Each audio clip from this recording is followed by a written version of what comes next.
I just wanted to say before the video starts, like, comment, and subscribe. Thank you. What do I mean by what the PVE could have been?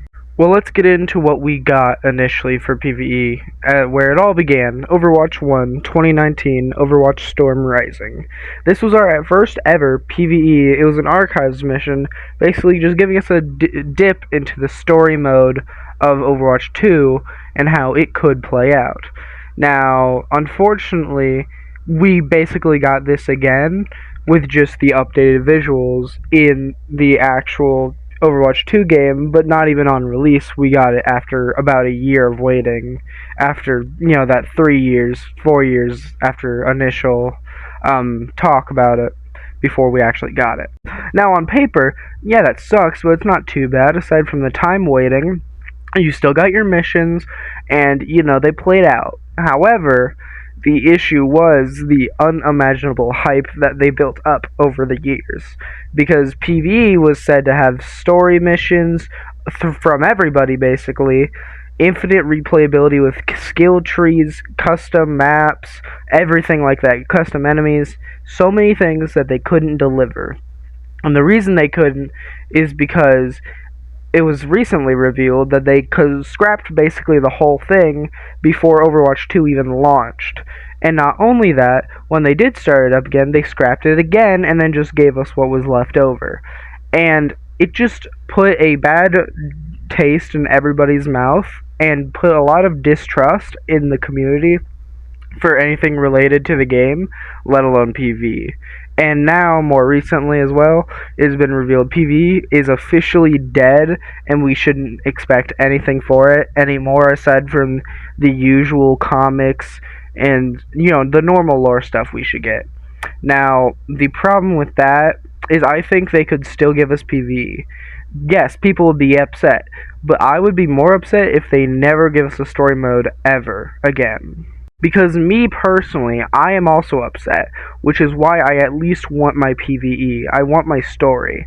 So if it's like the archives, like the story missions we did get, just better quality storytelling, I am perfectly fine with better quality storytelling.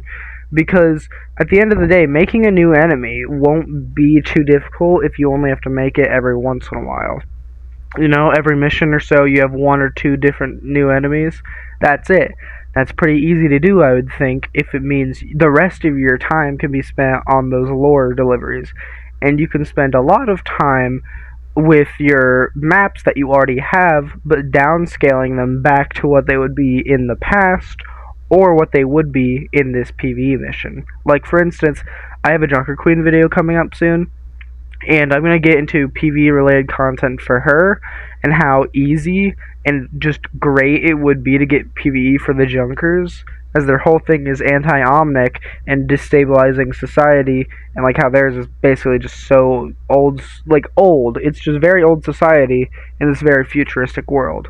So putting that but in a PvE, that would be so much fun. Like, I don't care if it's not what we were promised. If it's something I get to play, I get to see cinematics, cutscenes, I don't care. If it's awesome, it's awesome. And I'll get more into that on that video. But for now, let's talk PvE as a whole.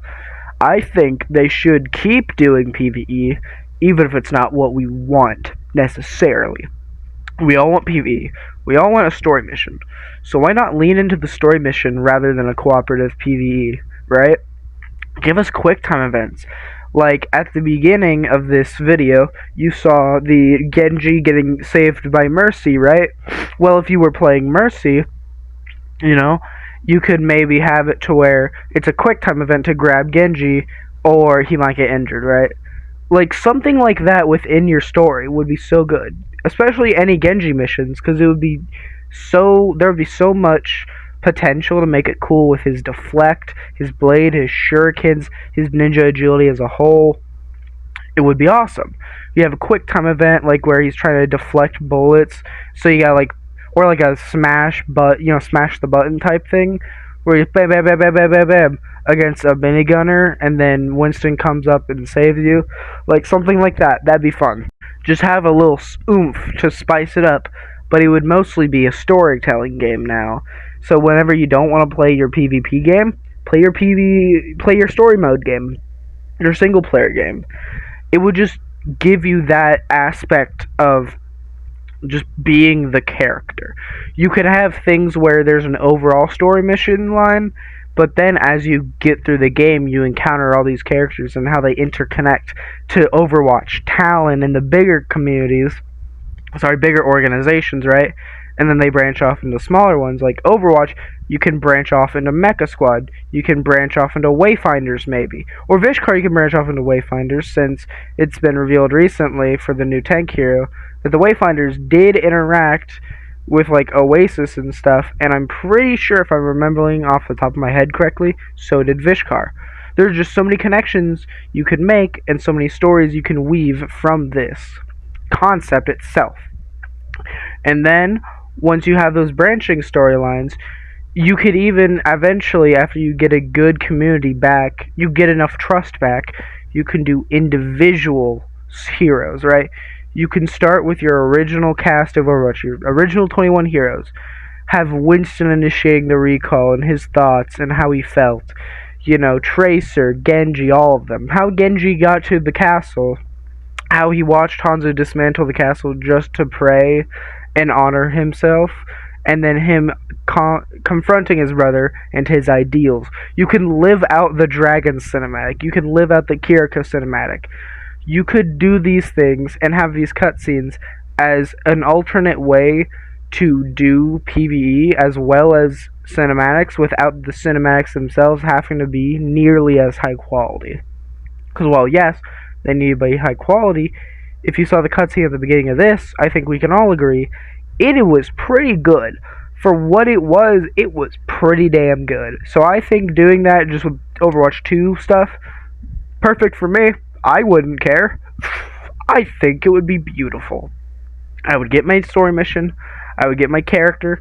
There wouldn't be infinite replayability, but I don't want infinite replayability over a good storyline and over good character development.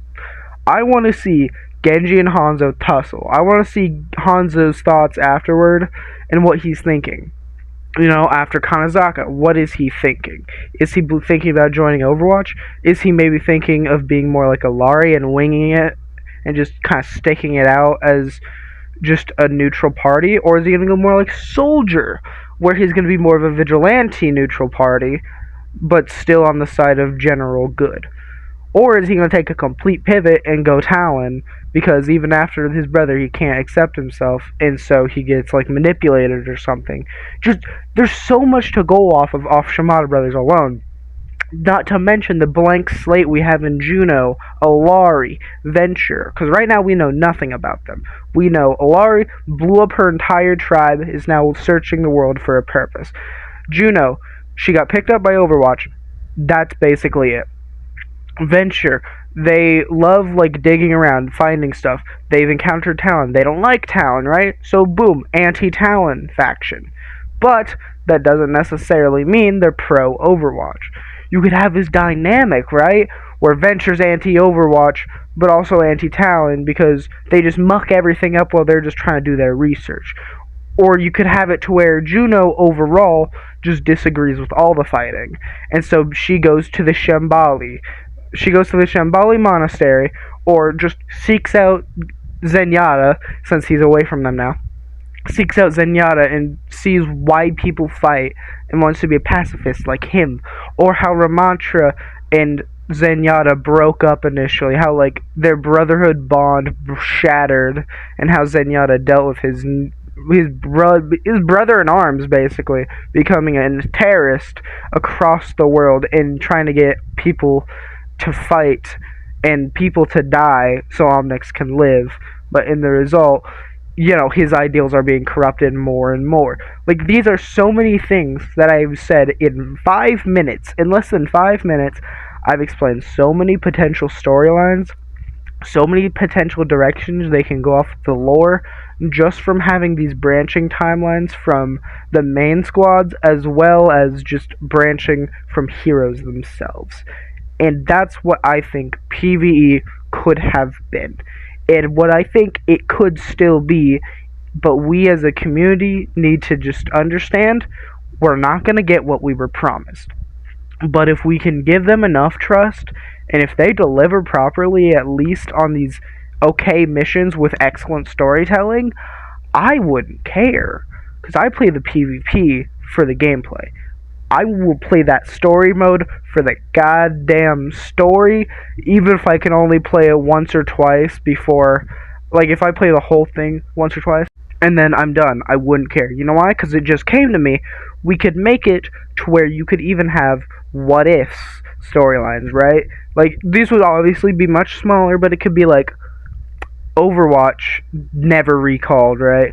And then it just goes over, like, then you do one mission or so on whoever's chosen perspective we're taking, and then you can just see, like, in a shorter cinematic or like a slideshow what happens, like a high quality slideshow if it's going to be that, and just sort of these fun little things. You could get like one a season, right? Alari joining Talon, Juno joining Talon, some so and so being Overwatch, so and so being Talon. You could do a Mirror Watch storyline, a short like Mirror Watch storyline. Like, let's say the initial Overwatch storyline, we get like 10 missions, right? Off rip, we get 10 missions. Theoretically, a Mirror Watch could be like 5, right? So, like, the average would be starting 10, they could start 5. And then if Mirror Watch gets enough support and we get more characters in that game mode, lore happens in the PvP and goes to the PvE, where now we have more characters and we know how they came up in the PvP from the PvE, and it's all interconnected. You can hear it in my voice how excited this makes me to think about, because we just need to give them time. We earn their trust. They earn our trust. They earn our trust. We give them a chance, and if they just focus on the story and not the game for the PvE, I think the PvE could be so good. I don't want this to be a misconception about what I'm saying right now, what I just said. I do not want them to ignore the PvP in any way, shape, or fashion. If PvE makes the PvP worse, I want the PvE to slow down. I want it to take longer if it means both things stay quality and don't dip down tremendously. Because I don't need any more patches nerfing heroes into the ground just to shake up the game while they work on PvE. I don't want that. And I don't want PvE to suffer because PvP can't breathe. If it can't work, it can't work. But I know it can, and we just need to take the right approach. They earn our trust. We give them a chance again.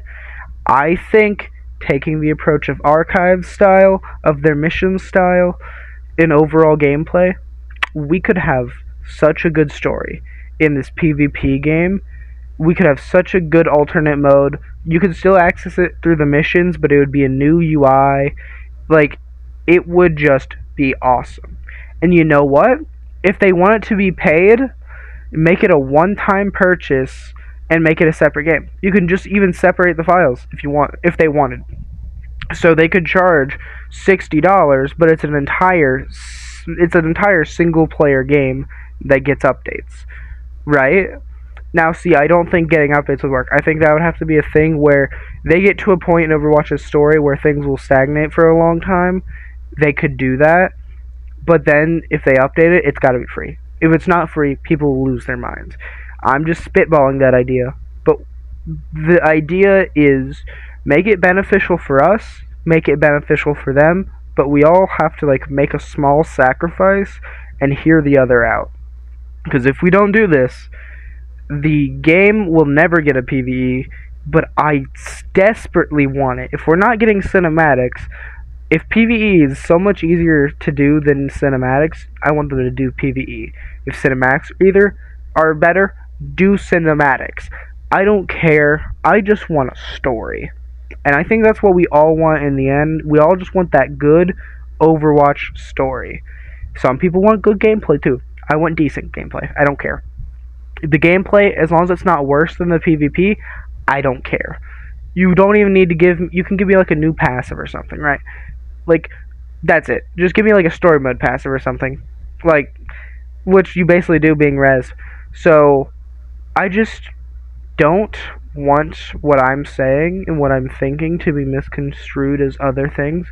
And I also don't want people to completely disregard, but also not completely go all in on this PvE idea, because it is a tricky road. It is a tightrope that we all need to walk. We all need to just take it in stride. Because if we don't, the rope is going to snap and we're all going to die. Thank you to my TED Talk. Thank you for coming to my TED Talk and stuff. I'll see you in the next video. Bye bye.